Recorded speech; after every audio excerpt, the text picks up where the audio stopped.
Hello friends, derivative विकलन स्वाध्याय 5.2 એની બધી વાતો આપણે શરૂ કરીએ છીએ અહીંયા.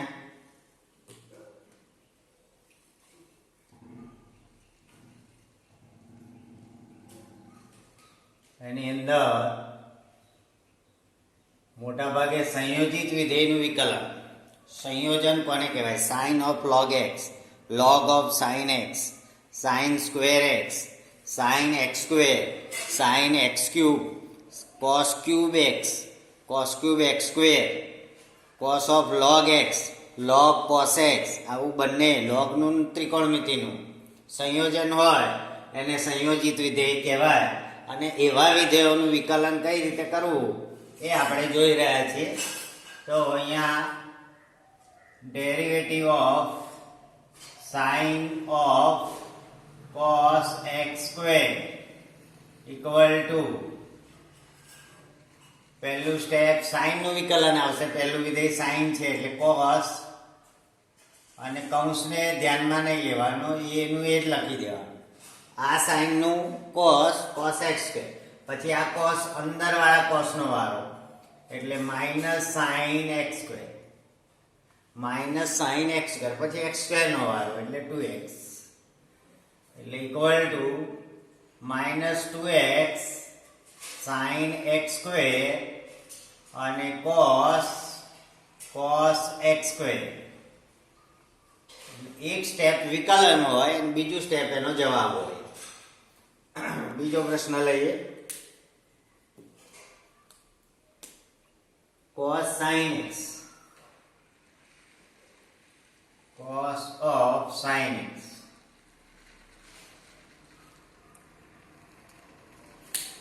તો એ થશે તમારે ડેરિવેટિવ લખવાનું રહી ગયું આપણે d/dx of cos of sin x. તો એક વાક્યમાં પૂરું થઈ જાય આપણે. d/dx of cos of sin x, cos નું માઇનસ સાઇન, કૌંસને નહીં જોવાનું, કૌંસ તેનો તે જ. cos થીટા તો માઇનસ સાઇન થીટા એટલે માઇનસ સાઇન સાઇન એક્સ, અને સાઇન એક્સ નું cos x. હવે એક સ્ટેપ ગોઠવણીમાં એટલે ચડતા ક્રમમાં લખવાનું આપણે. એટલે માઇનસ cos x પહેલા લખવાનું into sine of sine x. બસ આ ફિનિશ થઈ ગયું. cos સાઇન નું માઇનસ સાઇન સાઇન, સાઇન નું cos. એક જ વાક્ય. આ લખી રાખો તોય ચાલે. ત્રીજો પ્રશ્ન છે sine ax plus sine ax plus b. તો ડાયરેક્ટ આપણે લખેલું, અહીંયા બી ભૂલી ગયો. d/dx of sine ax plus b એટલે સીધે સીધું minus cos ax plus b, minus cos ax plus b. પણ ax પ્લસ બી નું એ થાય, બી નું 0 એટલે એ આગળ લખી દેવાનું, એ આગળ લખી દેવાનું. હવે આવશે sec tan root x, sec tan root x d/dx of sec tan root x. એટલે પેલું શું, તમારે સ્વાધ્યાય બાકી ના રહે. એ સ્વાધ્યાય તો બાકી છે એવું ના થવું. દાખલા તો ઘણા જ ગણ્યા છે આપણે, અને જેટલી પ્રેક્ટિસ કરીશું એટલી ઓછી. આમાં સેકનું sec થીટા tan થીટા એટલે sec થીટા tan થીટા એટલે sec tan root x, sec theta tan theta tan root x. ફરી લખીએ. sec થીટા tan થીટા એટલે sec tan root x into tan root x. sec theta tan theta into અંદરનું tan નો વારો એટલે sec square root x.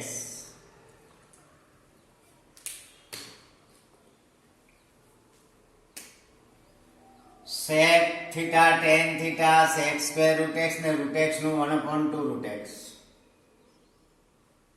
એટલે final જવાબ sec square root x upon 2 root x આ પહેલું લખવું જોઈએ. પછી sec tan root x into tan root x. આ શું સાથે જોઈએ તો જ ખબર પડે, નહીં તો ક્યાંથી આવે ખબર પડે નહીં. ફરી એકવાર sec થીટા નું sec થીટા tan થીટા એટલે આને થીટા સમજવાનું tan root x ને, એટલે sec tan root x tan root x પછી tan નો વારો એટલે sec square root x ને પછી root x નો વારો 1/2 root x.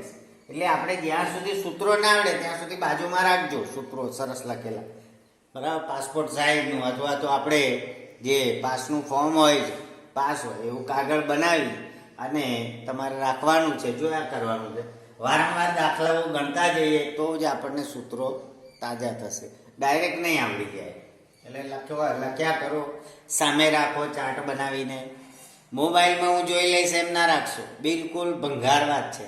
અત્યારે આપણે મોબાઈલ પર કામ ચાલે છે, બહુ ખર્ચો અમારે છે, પણ તમને શું મળ્યું? સામે કન્વર્ઝન મળે છે નહીં. સાથે બેઠા હોય તો 4 જણને કહેવું પડે કે એટલે અહીં ધ્યાન આપો. તો આ તો તમે મરજીના માલિક છો, કોણ જુએ? સમજ્યા? એટલે વજન ક્યારે પડે, શું થાય, ખરેખર આજે ધ્યાન રાખવાનું છે કે નહીં. એટલે પ્રવૃત્તિમાં અહીં રહેવું પડે. હવે અત્યારે હું ભણાવું છું, હવે તમે ક્યારે મેથ્સનું લેક્ચર ભરો કે નહીં તમે મરજીના માલિક છો. પેલામાં તો ટાઈમે આવી જ જવું પડે અને કામ કરવું જ પડે, નહીં તો આ તો મેથ્સને એમે કોરાણે મૂકી દો સાઈડ પર. બહુ ડેન્જરસ છે. એટલે મેથ્સનું પરિણામ ના બગાડવું હોય તો હજી જોડાયા ના હોય તો જોડાઈ જાઓ ને કામ કરતા હતા. આજે જોડાયેલા છે એ જાણી તૂટી ગયા. ભાઈ દરજ તમારે છે. ચાલો sec tan root x, પછી આવશે sin x plus b upon cos cx plus d. તો એ હમણાં રહેવા દે, ભાગાકારની રીત આવે છે. cos root x લઈ લઈએ તો આવી ગયેલું છે 8મો દાખલો. 5મો દાખલો ભાગાકારની રીત છે. એની જગ્યાએ આપણે એક નવું લઈ લઈએ કે ક્યુબમાં શું થાય, cos ક્યુબ અને અંદર cos ક્યુબ અને અંદર આપ્યું હોય log x. એક્સ્ટ્રા સમજવાનું, dy dx cos cube log x. એટલે ઘાતને પણ આનંદ થાય કે મારો ઉપયોગ કરે છે. cos ક્યુબ log x નું વિકલ્પ, dy dx નો અર્થ derivative of function fx with respect to x. આપેલા વિધેયનું x ને સાપેક્ષ વિકલન. cos ક્યુબ પહેલું શું આવશે, x ક્યુબ નું 3x square. dy dx of x square તો એનું વિકલન 2x અને dy dx of x cube નું વિકલન 3x સ્ક્વેર. તો cos ક્યુબ નું થશે 3 cos સ્ક્વેર બ્રેકેટ તેનું તે 3 cos સ્ક્વેર log x. પછી cos નો વારો માઇનસ sin log x. ફરી એકવાર cos ક્યુબ નું 3 cos સ્ક્વેર log x અને cos નો વારો આવ્યો, cos નું માઇનસ sin log x અને log x નો વારો આવ્યો 1/x. એટલે ફાઇનલ જવાબ આવશે -3 sin log x ચડતા ક્રમમાં ગોઠવવાનું અને cos સ્ક્વેર log x અને છેદમાં x. બસ આ જવાબ. છઠ્ઠો ઉમેરી દઈએ આપણે, એમાં કામનો ના હોય તો આપણે cos root x તો આવડે એવું છે. 2 root cot x સ્ક્વેર 7મો છે. 2 root cot x square dy dx of 2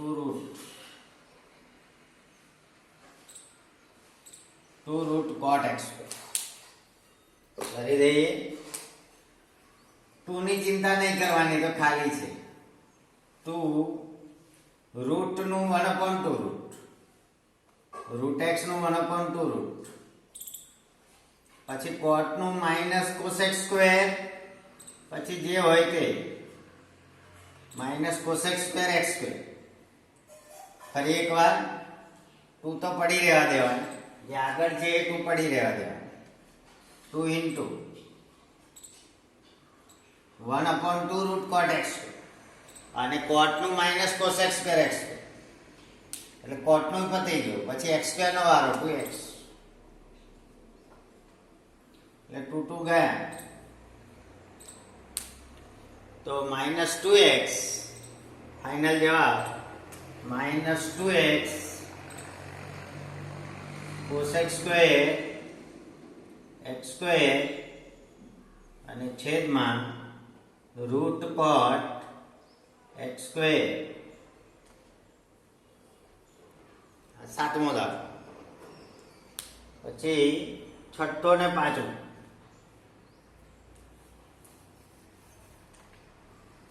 પાંચમામાં ભાગાકારનો નિયમ અને છઠ્ઠામાં ગુણાકારનો નિયમ.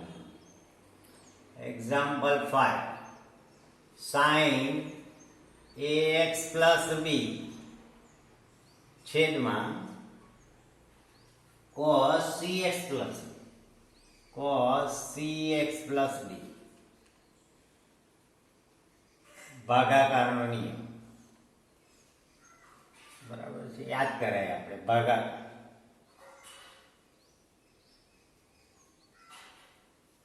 ભાગાકારનો નિયમ શું છે? દરેક જણ યાદ કરો કે ddx of u by v છેદનો વર્ગ, છેદ રહેવા દો, અંશનું વિકલન માઇનસ અંશ રહેવા દો, અને છેદનું વિકલન છેદનો વર્ગ એટલે v સ્ક્વેર. એ રીતે મળે આપણને. તો છેદનો વર્ગ એટલે આપણે કરીશું cos square cx plus D, છેદ રહેવા દો, અંશનું વિકલન, અંશનું સાઈનનું cos ax પ્લસ બી, અને માઇનસ અંશ રહેવા દો, સાઈન ax પ્લસ બી રહેવા દો, અને છેદનું વિકલન minus sine cx plus d, અને ઇન્ટુ સી. અહીંયા બેમાં થોડી ખામી છે, આપણે સુધારી દઈએ. છેદનો વર્ગ cos square cx plus D. ખામી શું હતી? તો કે છેદ રહેવા દો,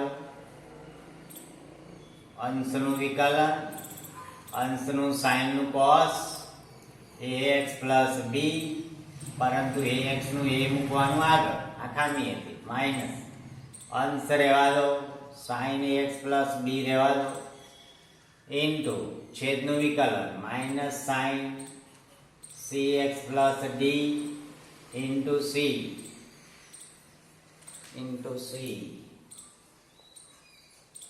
માઇનસ તો ખરું જ, અને c common, cx plus d નું સી. એટલે જે વિકલનો છે એની નીચે અંડરલાઈન કરી દઈએ આપણે. એ છેદનો વર્ગ, છેદ રહેવા દો, અંશનું વિકલન સાઈનનું cos ax પ્લસ બી, ax નું a, આ વિકલન છે. પછી એ જ રીતે, એટલે અહીંયા બ્રેકેટ જ છે એવું સમજવાનું છે. બીજું બ્રેકેટ છે એ પણ વિકલન છે, કે અંશ રહેવા દો, સાઈન ax પ્લસ બી રહેવા દો, cos નું minus sine cx plus d, cx નું c ઇક્વલ. ચાલો, છેદનો વર્ગ, પછી ઉપર જે આવ્યું એમાં a છે ને પેલામાં c છે, એટલે કશું થશે નહીં. a cos ax plus b cos cx plus d minus c sin ax plus b into sine cx plus d અને છેદમાં cos square cx plus d. બસ આ જવાબ. કઈ થાય નહીં. ક્યારે થાય? એ કે સી આ બે અચળો ન હોત તો cos alpha cos beta sin alpha sin beta, તો cos આલ્ફા હતા બીટાનું સૂત્ર લાગુ પડે તો થોડુંક સારું લાગે. બાકી આ જ જવાબ છે. પાંચમો દાખલો. છઠ્ઠો example, cos x cube sin square x ની 5 ઘાત. Example 6, cos x cube sin square x ની 5 ઘાત ડી બાય dx એટલે લખીએ છે તેનું વિકલન. ગુણાકારનો નિયમ, એક રહેવા દો, બીજાનું વિકલન. cos x ક્યુબ રહેવા દો, cos x ક્યુબ રહેવા દો, d by dx of sin square x ની 5 ઘાત પ્લસ sin સ્ક્વેર x ની 5 ઘાત રહેવા દઈએ અને d by dx of cos x cube u into v, u રહેવા દો, v નું વિકલન પ્લસ v રહેવા દો, u નું વિકલન. ગુણાકારનો નિયમ equal to cos x cube રહેવા દીધું છે આપણે, sin સ્ક્વેર નું વિકલન cos સ્ક્વેર 2 sin x ની 5 ઘાત. પહેલું sin સ્ક્વેર એટલે 2 sin, પછી sin નો વારો cos x ની 5. એ વર્ગ ના લખાઈ જાય ભૂલમાં, વર્ગનું કામ પતી ગયું. sin સ્ક્વેર નું 2 sin x ની 5, એ sin નું cos x ની 5 અને x ની 5 નું 5x4. આ વિકલન થયું. આ ખૂબ ધ્યાનનું રાખવાનું છે.